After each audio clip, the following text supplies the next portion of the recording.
आजचा दिवस खरं तर खूप छान सुरू झालेला. विचार केला होता की काहीतरी चटपटीत बनवावं आणि डुगूच्या बाबांनी या मिरच्या आणलेल्या, त्यांना मिरची भजी खायची होती.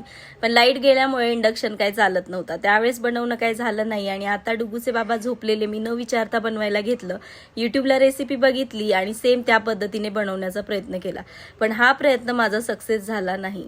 जेव्हा मी मिरची भजी तळले तेव्हा ते हसायला लागले आणि त्यांचं म्हणणं होतं की त्यातल्या मिरच्यांच्या बिया काढायच्या होत्या आणि त्यामध्ये थोडा सोडा टाकायचा होता.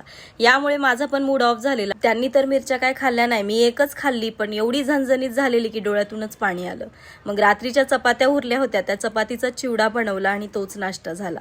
आणि या मिरचीमुळे माझे हात एवढे झोमत होते की मी व्हॅसलीन लावायला घेतलं. मग थोडंसं दुर्लक्ष केलं की डुगूने सर्व व्हॅसलीन अंगाला लावून घेतलेलं. आणि डुगूच्या बाबांचे फ्रेंड्स घरी येणार होते. त्यांची फरमाईश होती की त्यांच्या हाताची परभणी स्टाईल चिकन बिर्याणी खायची होती.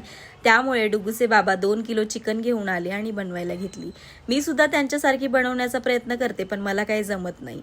आणि त्यांच्या हाताची ज्यांनी कोणी बिर्याणी खाल्ली ना, ते परत बोलणार की मला अशीच खायची. तर असा होता आजचा व्लॉग. तर मंडळी, व्हिडिओ आवडल्यास लाईक करा. भेटूया पुढच्या व्लॉगमध्ये. बाय.